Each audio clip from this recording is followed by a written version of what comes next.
ஆன்மீகத்தின் வழி நடக்கும் அன்பு சொந்தங்கள் அனைவருக்கும் வணக்கம். நான் வீழ்வேன் என்று நினைத்தாயோ? சனி பகவானோட வக்ர பயிற்சிக்கு என்ன மேடம் தலைப்பு போட்டிருக்கீங்க அப்படின்னா, இது உங்களுக்குள்ள இருக்கக்கூடிய ஒரு உத்வேகத்தை வெளிக்கொண்டு வர ஒரு வாய்ப்புன்னே சொல்லுவேங்க. பொதுவா சனி பகவானுடைய பயிற்சி அப்படிங்கிறது நம்ம எல்லாருக்கும் பெருத்த போராட்டம் தான். அது குறிப்பா சொல்லனாக்க ரொம்ப கஷ்டம். ஏன் அப்படின்னா, வேத ஜோதிடத்தப்படி பார்க்கிறப்போ, கிரகங்கள பொறுத்த வரைக்கும் அப்பப்போ இடம் மாறிக்கிட்டே தான் இருப்பாங்க. வக்ரகதி அப்படின்னா என்ன தெரியுங்களா? பின்னோக்கி நகர்றது.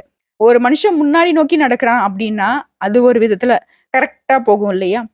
அதுவே பின்னாடி நோக்கி நகர்ந்தான் அப்படின்னா, அவனுக்கு அப்படியே உல்டாவா இருக்கும் இல்லையா? நல்லதாவும் இருக்கலாம், கெட்டதாவும் இருக்கலாம். அவன் நல்லபடியா பின்னோக்கி நடக்கலாம். இல்லாட்டி பின்னோக்கி நடக்கிறதன் காரணமா கீழேயும் விழலாம். அப்படிதாங்க. சனி பகவானுடைய பெயர்ச்சி, அதாவது சனி பெயர்ச்சியின் காரணமா யாருக்கெல்லாம் வாழ்க்கை அல்லோலப்பட்டீங்களோ, யாருக்கெல்லாம் வாழ்க்கை ரொம்ப படாத பாடு பட்டுட்டீங்களோ, இவங்களுக்கெல்லாம் ஒரு மாற்றம் குடுக்குற மாரி இருக்கும். உதாரணத்துக்கு சொல்லணும்னா, நம்முடைய கழுத்த ஒருத்தங்க நெரிக்கும் போது, அவ்வளவுதான் ஒரு செகண்ட்ல நம்ம உயிர் போக போதுடா அப்படின்னு நம்ம நினைக்கக்கூடிய அந்த தருணத்துல, அந்த பிடி, அந்த இறுக்கி பிடிச்ச அந்த கழுத்த நெரிச்ச அந்த பிடி தளர்ந்துட்டா எப்படி இருக்கும்? அப்பாடா! அப்படின்னு சொல்லுவோம் இல்லையா? உயிர் திரும்ப வந்துருச்சு இல்லையா? நம்ம உயிரோட தான் இருக்கோமா? அப்படின்னு ஒரு ஒரு மாதிரி இருக்கும் இல்லையா? அப்படி இருக்க போகுதுங்க. பொதுவாவே நம்ம 12 ராசியில சனி பகவானுடைய ஆதிக்கம் அப்படிங்கிறது ஒரு சிலருக்கு சாதகமாவும், ஒரு சிலருக்கு பாதகமாவும் இருக்கு. இது சனி பகவானுடைய வக்ர பயிற்சி என்னைக்கு நடக்குதுன்னு ஃபர்ஸ்ட் நான் சொல்லிடுறேங்க. ஜூன் மாதம் 30ஆம் தேதி. அதாவது 29ஆம் தேதி நள்ளிரவு 12:35க்கு நடக்குது. இந்த வக்ர பெயர்ச்சி அப்படின்னா என்ன தெரியுங்களா? அதாவது சனி பெயர்ச்சி நம்ம சொல்லுவோம். அது முன்னோக்கின நகர்வு. அதுவே வக்ரகதி பெயர்ச்சி அப்படின்னா பின்னோக்கி நகர்வு. வரக்கூடிய 139 நாட்கள், அதாவது ஜூன் 30ஆம் தேதியிலிருந்து 139 நாட்கள் இந்த சனி பகவான் வக்ரகதியில இருக்க போறாரு. சனி பகவானோட பெயர்ச்சி எந்த அளவுக்கு உங்களுக்கெல்லாம் பாதிப்பு கொடுத்துச்சோ, அவங்களுக்கெல்லாம் அப்படியே உல்ட்டா அடிக்க போகுது. நல்ல மாற்றத்தை கொடுக்க போகுது. அந்த வகையில 12 ராசிகளுக்கு எப்படிங்க இருக்கு? பார்த்து தெரிஞ்சுக்கலாங்களா? பொதுவா சனி பகவான பார்த்து நம்ம ஏன்லாம் இவ்ளோ பயப்படுறோம் அப்படின்னா, இவர் நீதிக்காரகன், கர்மகாரகன், ஆயுள்காரகன். நம்ம வாழக்கூடிய காலத்திலே இப்படிலாம் நம்ம பெரியவங்க சொல்லி கேள்விப்பட்டிருப்பீங்க. "நீ செய்யக்கூடிய பாவத்துக்கெல்லாம் மேல போய் அனுபவிப்படா" அப்படின்னு சொல்லுவாங்க. ஆனா இவர பொறுத்தவரைக்கும் நம்ம வாழக்கூடிய இந்த காலகட்டத்திலேயே, நம்ம பூமியில வாழக்கூடிய இந்த காலகட்டத்தில இவருடைய பேச்சு அப்படிங்கிறது 2 1/2 ஆண்டு காலம் நம்மள வச்சு செய்வாரு. இவருடைய அமைப்பு நம்மள விட்டு போறப்போ, நம்ம ஒரு மனுஷன் எப்படி வாழணும், எந்தெந்த கஷ்டங்கள் எப்படி எப்படிலாம் நம்ம தாங்கி நிக்கணும்ங்கிறத ஒரு பெருத்த அனுபவத்த குடுத்துட்டு போயிடுவாரு. அப்பேற்பட்ட ஒரு அனுபவசாலி. நல்லது செஞ்சீங்களா? விட்டு விலகி நிப்பாரு. ஏதாவது கொஞ்சம் அப்படி இப்படி இருந்தீங்கன்னாக்கா, தலையிலே ஓங்கி கொட்டு விழும். நம்ம செய்யக்கூடிய கர்ம வினைகளுக்கு தகுந்த மாதிரியான பலன நம்ம வாழும் காலத்திலேயே கொடுத்துருவாரு. பூமியில இருக்கும்போதே நம்ம அனுபவிச்சுருவோம். ச்சே! என்ன வாழ்க்கைங்க. படாத பாடு படுத்தி எடுக்கிறாருங்க. அப்படின்லாம் சொல்லுவோம் இல்லையா? இதுக்கெல்லாம் என்னதான் தீர்வு அப்படின்னு கூட ஒரு சிலர் கேட்போம். வாழ்க்கையே வேண்டாங்க. கமெண்ட் பாக்ஸ்ல பார்த்தோம்னா, நமக்கு ரொம்ப வருத்தமா இருக்கும். என்ன மேடம் வாழ்க்கை இது? செத்துடலாம் போல இருக்கு. ஒண்ணுமே இல்ல. எந்த ஒரு முன்னேற்றமும் இல்ல. அப்படிலாம் சொல்லுவாங்க. இதுக்கு பெருத்த காரணகர்த்தா பார்த்தீங்கன்னாக்கா, சனி பகவான் இருப்பாரு. ஸோ இவர எப்படி மேடம் சரி கட்டுறது அப்படின்னு கேட்டீங்கன்னா, சனிக்கிழமைகள்ல யாரெல்லாம் முடியாம ஊனமுற்றவங்க இருக்காங்க இல்லையா? எந்த ஒரு உதவியுமே இல்லாம இருக்காங்க இல்லையா? அவங்களுக்கு உதவி செய்யுங்க. நீங்க அருகில் இருக்கக்கூடிய நவகிரக ஆலயத்துக்கு சென்று நல்லெண்ணெய் தீபம் ஏற்றி அவர வழிபாடு செய்யறத விட, பல மடங்கு சனி பகவானுடைய கோபத்த நீங்க கட்டுப்படுத்த முடியும். இல்லாத ஏழை எளிய குழந்தைகளுக்கு, முதியோர்களுக்கு, முக்கியமா ஊனமுற்றவங்களுக்கு உதவி செஞ்சீங்க அப்படின்னா, இவருடைய அருள் பார்வை கிடைக்கும். இவருடைய பாதிப்புல இருந்து நீங்க பாதுகாத்துக்கலாம். முக்கியமா தினமும் காலையில எழுந்ததும் குளிச்சு முடிச்சுட்டு, நீங்க சாப்பிடறதுக்கு முன்னாடி ஒரு கைப்பிடி சாதம் பார்த்தீங்கன்னாக்க காக்கைக்கு டெய்லியும் வச்சு பாருங்க. நல்ல மாற்றம் இருக்கும். சனி பகவானுடைய தாக்கம் அதிகமா யாருக்கெல்லாம் இருக்கோ, இவங்க இத கண்டிப்பா ஃபாலோ பண்ணுங்க. இது ஒரு பழக்கமா வச்சுக்கோங்களேன். சரிங்களா? கண்டிப்பா நல்லது நடக்கும். ஒரு நல்ல மாற்றத்த குடுப்பாரு. பகிர்ந்து உண்ணக்கூடிய ஒரே பறவைன்னு பார்த்தோம்னாக்கா காகம் தான். சோ அதுவே நீதியா நடந்துக்கிறதுனால மட்டும் தான் அத வாகனமா வச்சிருக்காரு நம்மளுடைய நீதிமான். இன்னும் ஒரு விஷயம் சொல்றேன். நவகிரகங்கள்ல ஈஸ்வரன் பட்டம் வச்சிருக்கிறவர் இவர்தான். சனீஸ்வர பகவான் நம்ம சொல்றோம் இல்லையா? ஏன்னா அவருக்கு நிகரான பட்டம் இவருக்கு இருக்கிறதுக்கு காரணம் நம்ம செய்யக்கூடிய கர்ம வினைகளுக்கு நீதிமானா இருக்கிறதுனாலதான். சோ இப்படிப்பட்ட இவருடைய வக்ரகதி அப்படிங்கிறது நமக்கு எந்த மாதிரியான மாற்றங்கள் அப்படின்னு தொடர்ந்து பார்க்கலாம். 12 ராசியில 9வது ராசியாகவும் குரு பகவானை ராசி அதிபதியாகவும் கொண்ட தனுசு ராசி அன்பர்களே, உங்களை பொறுத்த வரைக்கும் எந்த ஒரு பேச்சுமே உங்களுடைய வாழ்க்கையை நல்ல விதத்துல மாத்தல. முக்கியமா சொல்லனாக்கா குரு பேச்சு ரொம்ப எதிர்பார்த்தோம், அவங்களும் பெருசா உங்களுக்கு முன்னேற்றத்தை கொடுக்கல. குரு பகவானை பொறுத்த வரைக்கும் சுபகரகம் அப்படிங்கிறதுனால அவருக்கு கெட்டதை தடுக்க முடியாது, நல்லதை கொடுக்க முடியும் இவரெல்லாம். ஆனா சனி பகவானை பொறுத்த வரைக்கும் நல்லதை நினைச்சாலும் கொடுக்க முடியும், கெட்டதை நினைச்சாலும் கொடுக்க முடியும். அவர் என்னமோ தனுசு ராசிக்கு கெட்டதுதான் செய்யணும் இவனுக்கு அப்படிங்கிற மாதிரி குத்தைக்கு எடுத்த மாதிரி நம்மளுடைய வாழ்க்கையை வச்சு செஞ்சுட்டாரு சனி பகவானோட பெயர்ச்சி. இப்ப வந்திருக்க சனி பகவானோட வக்ர பயிற்சி எப்படிங்க இருக்க போகுது? போதுங்க, அந்த ஆள் பண்ணதே என்னால பொறுத்துக்க முடியல. ஒரு நாள் நான் நிம்மதியா தூங்கல, ஒரு நாள் நிம்மதியா நான் சாப்பிடல, ஒரு நாள் ஆச்சு. ஆஹா அப்படின்னு என்னோட வாழ்க்கை போச்சுங்களா மேடம் அப்படின்னு கேட்கறது எனக்கு கேக்குது, உண்மைதான். ஆனா அந்த சனி பகவானோட வக்ர பயிற்சி அப்படிங்கிறது பயப்படுற மாதிரி இருக்காது. உங்களுக்கு எந்த அளவுக்கு கஷ்டத்தை கொடுத்தாரோ அதுக்கு எல்லாத்துக்கும் ஆப்போசிட்டா மருந்து கொடுக்க போறாரு. கஷ்டப்பட்டீங்களா? நல்லா இருக்க போறீங்க. கடன் வாங்குற நிலைமையில இருந்தீங்களா? கடன் கொடுக்கக்கூடிய நிலைமைக்கு மாற போறீங்க. வீடு வாசல் இல்லாம இருந்தீங்களா? வீடு வாசல் வாங்குறது மட்டும் இல்லாம மத்தவங்களுக்கு உதவி செய்யக்கூடிய அளவுக்கு உங்களுடைய நிலை மாறும். மேடம் கேட்கறதுக்கு என்னவோ நல்லதா இருக்கு. சனி பகவானோட பெயரை கேட்டாலே பயமா இருக்கு. இதுல வக்ரம் அப்படின்னாவே இன்னும் பயமா இருக்கு மேடம். வக்ர பயிற்சி அப்படிங்கிறது எங்களுக்கு சாதகமா இருக்கும், கொஞ்சம் தெளிவா சொன்னீங்கன்னாக்கா அதுக்கு தகுந்த மாதிரி அவருடைய பாதிப்புல இருந்து எங்களை கொஞ்சம் தற்காத்துக்கும் அப்படின்னு கேட்கக்கூடிய அன்பர்களுக்கு நான் ஒரு விஷயம் சொல்றேன். இந்த வீடியோ பதிவை பார்க்கக்கூடிய இந்த தருணத்துல ஓம் ஸ்ரீ சனீஸ்வர பகவானே போற்றி போற்றி அப்படின்னு இவருடைய நாமத்தை 3 முறை சொல்லி முடிச்சுட்டு நம்மளோட வீடியோ பதிவை பாருங்க. இப்போ நான் இந்த வீடியோ பதிவை பார்க்கக்கூடிய இந்த வார்த்தையை நான் ஏன் மேடம் சொல்லணும் அப்படின்னு கேட்கக்கூடிய அன்பர்களுக்கு ஒரு விஷயம் சொல்றேன். ஓம் அப்படிங்கிறது நம்ம எல்லாருக்கும் தெரிஞ்ச விஷயம் தான். பிரபஞ்சம் உருவான போது உண்டான சத்தத்துலதான் இந்த ஓம் அப்படிங்கிற ஒளி உருவாச்சு. ஓகேங்களா? பிரபஞ்சத்தை வசப்படுத்துறது இந்த ஓம் அப்படிங்கிற பிரணவ மந்திரம். அதுக்கப்புறம் நீங்க சனீஸ்வர பகவானை போற்றி அப்படின்னு நீங்க சொல்லும் பொழுது சனீஸ்வர பகவானை நீங்க வாழ்த்துறீங்க. அவர் என்ன நினைப்பாரு தெரியுங்களா? என்னடா இவன் வாழ்க்கையை நம்ம வச்சு செஞ்சுக்கிட்டு இருக்கோம், இவன் என்னவோ நம்மள வாழ்த்துறான், நமக்கு அது வேணும் இது வேணும், எனக்கு அதை செஞ்சு கொடு இதை செஞ்சு கொடுன்னு கேட்காம நமக்கு இவன் வாழ்த்து சொல்றான் அப்படின்னு அவர் நினைப்பாரு. சோ அப்ப அவருடைய மனசு உருகி நமக்கு நல்லது செய்ய ஆரம்பிப்பாரு. இப்ப புரியுதுங்களா? ஒவ்வொரு விஷயத்திலயும் ஒவ்வொரு கான்செப்ட் இருக்கு. சோ நம்மளுடைய வழிபாடும் நமக்கு பயனுள்ளதா இருக்கணும் இல்லையா? அதுக்காக தான் சொல்றேன். சரிங்களா? முடிஞ்சது அப்படின்னா கமெண்ட் பாக்ஸ்லயும் 3 முறை பதிவிடுங்க, நல்லதே நடக்கும்.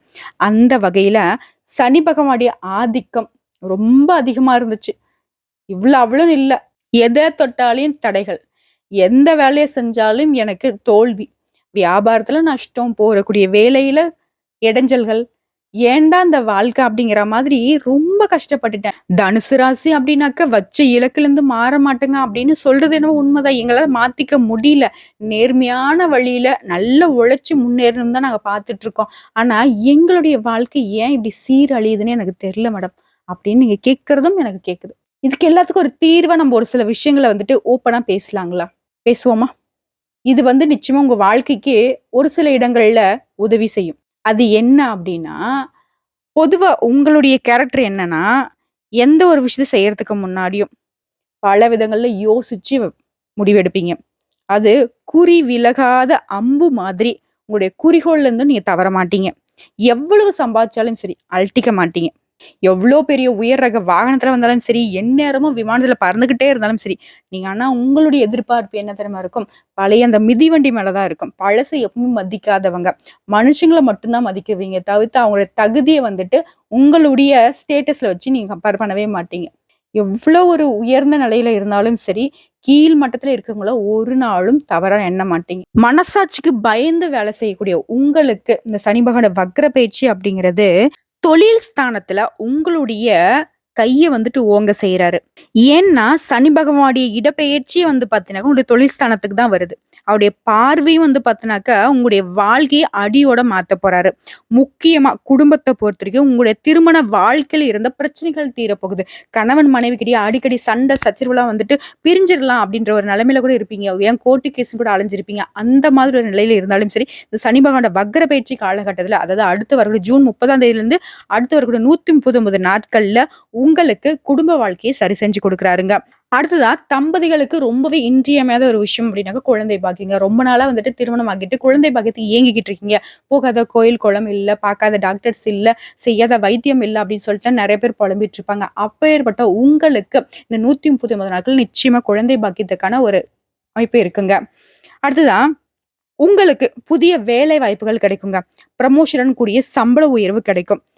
உத்தியோக பணிகள் இருக்கக்கூடிய அன்பர்களை பொறுத்தவரைக்கும் தனுசு ராசிக்கு ரொம்பவே அமோகமான காலகட்டம். சோ தொழில் ஸ்தானத்தை பொறுத்தவரைக்கும் உங்களுக்கு நல்ல விதத்துல இருக்கிறதுனால புதுசா தொழில் செய்யணும்னு நினைச்சீங்கனாலும் சரிங்க, தனுசு ராசி என்பவர்கள் தாராளமா செய்யலாம், வெற்றி கிடைக்கும். ஆல்ரெடி வேலையில தான் மேடம் இருக்கேன். ஒரு தனியார் துறையில இருக்கேன், இல்ல அரசாங்க வேலையில இருக்கேன். ஆனா வேலையில வந்து பிரச்சனை இருந்துகிட்டே இருக்கு. சக ஊழியர்களாலையும் உயர் அதிகாரிகளாலும் எனக்கு பிரச்சனை ஏற்பட்டிருக்கு. வேலைக்கு போலாமா வேணாமான்னு இருக்கு. என்னடா வாழ்க்கைன்ற மாதிரிலாம் இருக்கு அப்படின்னு நினைச்சீங்கன்னாக்கா அந்த பிரச்சனைகள்லாம் வந்து கண்டிப்பா காணாம போகும். உங்களை புரிஞ்சுக்காம உங்களுக்கு இடைஞ்சல் பண்ணவங்களே வந்து பார்த்தீங்கன்னா உங்ககிட்ட சாரி கேட்டு உங்ககிட்ட நட்பு பாராட்டுவாங்க. உயர் அதிகாரிகளும் உங்களை புரிஞ்சுக்கிட்டு உங்களுக்கு சாதகமா வந்துட்டு நட்பு கரம் நீட்டுவாங்க. புரிஞ்சுதுங்களா? முக்கியமா உங்களுடைய சம்பள உயர்வுக்கும் உங்களுடைய ப்ரமோஷனுக்கும் உங்களுடைய உயர் அதிகாரிகள் ரொம்பவே சப்போர்ட்டிவா நடந்துப்பாங்க. புரியுதுங்களா? இனி அந்த பிரச்சனை அப்படிங்கிறது தொழில் விஷயத்துல இருக்கவே இருக்காது. புதிய தொழில் வியாபாரம் தொடங்கக்கூடிய அன்பர்களுக்கும் நல்ல லாபம் கிடைக்குங்க. சோ தொழில் ஸ்தானத்தை பொறுத்த வரைக்கும் நல்ல விதத்துல இருக்கு. இதுல கெடுபலன்னு ஒண்ணு இருக்குல்ல, அது எங்க மேடம் இருக்கு அப்படின்னா, எந்தெந்த இடங்கள்ல நீங்க கவனமா இருக்கணும்னு பார்த்தோம்னா, உடல் ஆரோக்கியத்துல ரொம்ப கவனமா இருக்கணும். அது பர்ட்டிகுலரா வந்து பார்த்தாக்கா தூக்க பிரச்சனை வரதுக்கு வாய்ப்பு இருக்கு.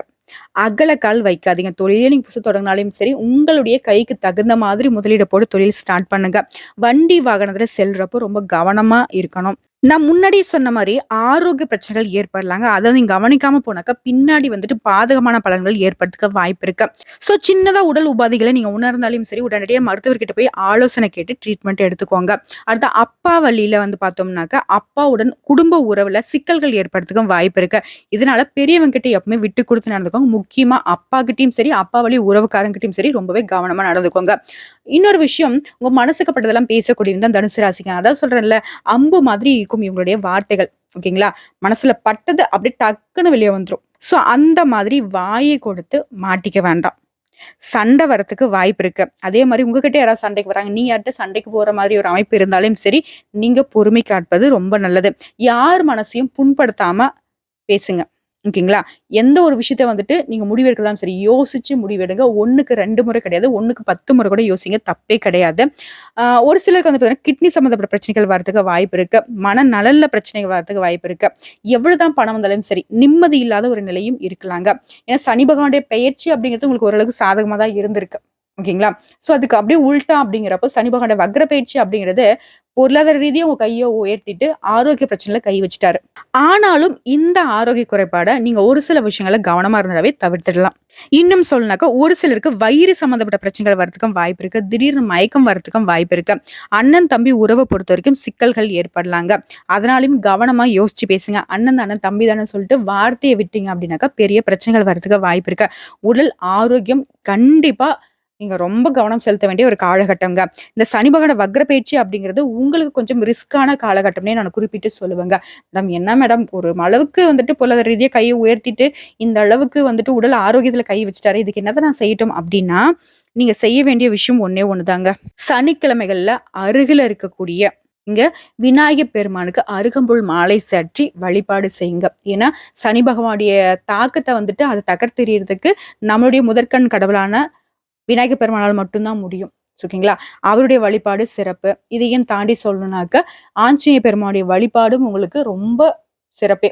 ஏன்னா விநாயகர் பெருமானை வந்து அவரால் அணுகவே முடியல.